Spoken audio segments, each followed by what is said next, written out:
Imagine all your personal conversations at home with your parents, family, loved ones. It's all made public. Won't you dislike that all your secrets are out in the open? Yeah, so why should you settle about having your internet privacy being compromised? Hello, my name is Bhavesh Basdeo, and today I'm going to be talking about internet privacy. Is it a right or is it a privilege? I'm going to be covering a global ethical analysis of digital surveillance and data practices. So, first off, let's have an introduction to internet privacy. It's often an overlooked concept because we often take privacy for granted. We think that our data is secure, but the truth is we don't know who's in charge of our data sometimes, and we often give away permissions that we don't even know we're giving away. So, that's where we come to the issue where people disagree. Is privacy a right or is privacy a privilege? So, this presentation provides an ethical analysis along with supporting data. So, this is the background and significance of privacy. So, the first early mentions of privacy in itself were within the US Constitution's amendments, first, third, and fourth. This therefore led to the first computerized privacy mention, which was the 1973 HEW report, which had concerns over automated data systems. So, you may wonder why I'm bringing this up, but in the current day, we also have automated data systems which handle a lot of data, personal, private information. And a lot of the times it's not subject to privacy, which was stated by the US amendments. So, even though we had early mentions of these, we now have even bigger levels of mass data collection, behavioral tracking, as well as erosion of consent. So, understanding the background shows us what we're like heading to and why we're in the situation that we're in right now. So, continuing with this, we have the global approaches to internet privacy. So, in this presentation, we'll be using the European Union, the United States, and China as examples. So, first off, we have the European Union, sorry, where privacy is a right since they introduced the GDPR, which is a set of laws that dictates how data is handled by big corporations and an individual level.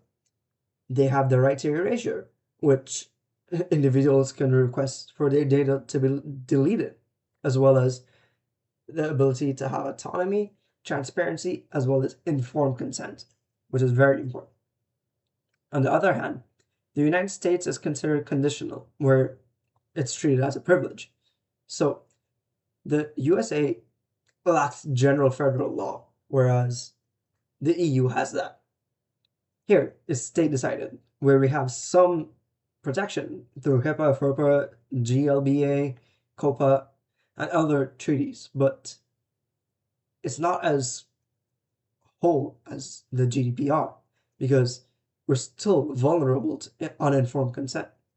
A lot of times people just hit agree to terms and conditions and they don't know what they're agreeing to. They're selling their data, not knowing what or where it's going to.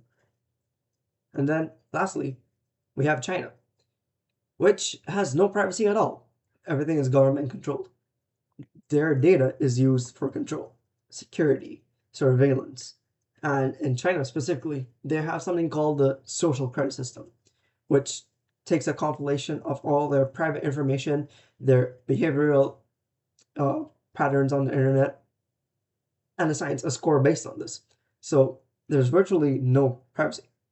So in these three examples, we see three stark differences, and it shows you how different places approach the idea of privacy.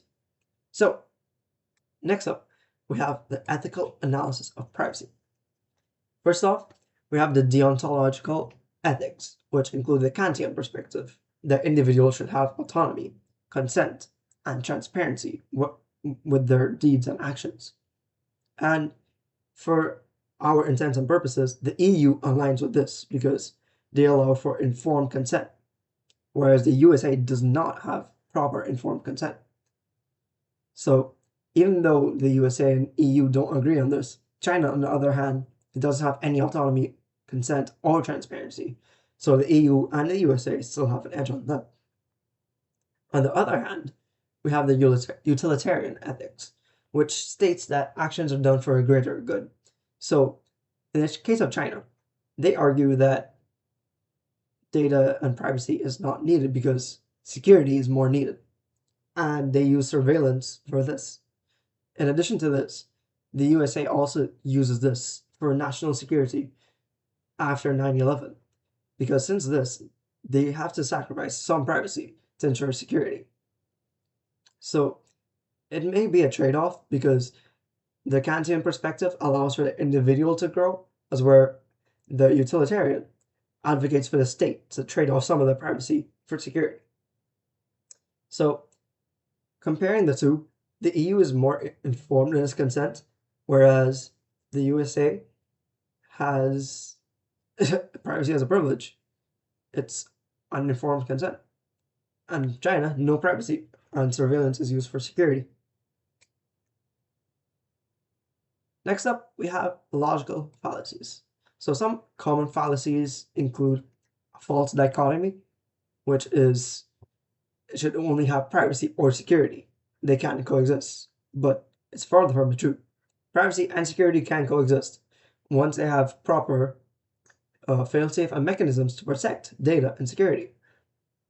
So, along with this, there's another fallacy that since our data is public, nothing can be done, but it's further from the truth.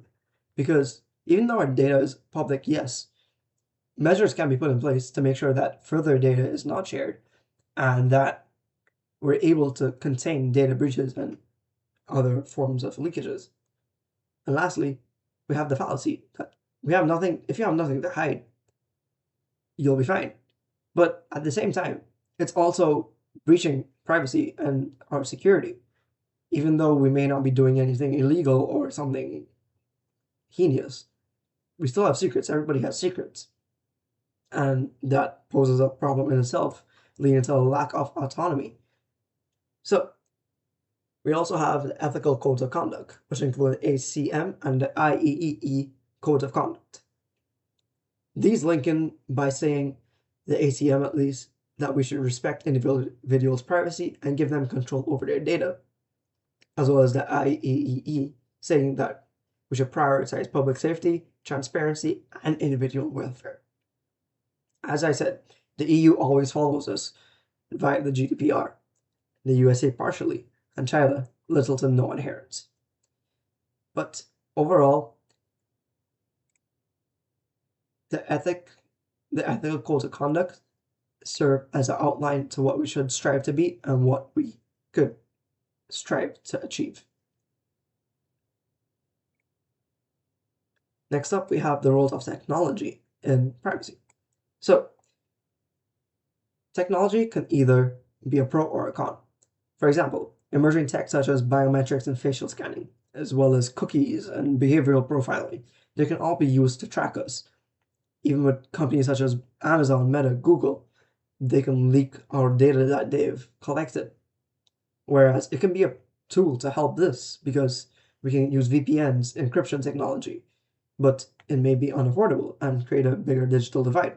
So the role of technology in privacy is complicated because it has a lot of pros and cons. So, in conclusion, we have varying interpretations of privacy, which is defined by regions, ethics, and role of technology in those regions.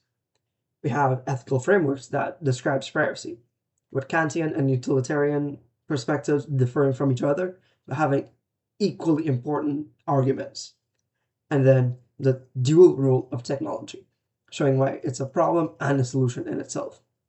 So, what we should ask ourselves is, how do we handle this in the future? And how do we find a common ground to understand what privacy is and the guidelines we will use to decide how we handle data privacy? Thank you for your time.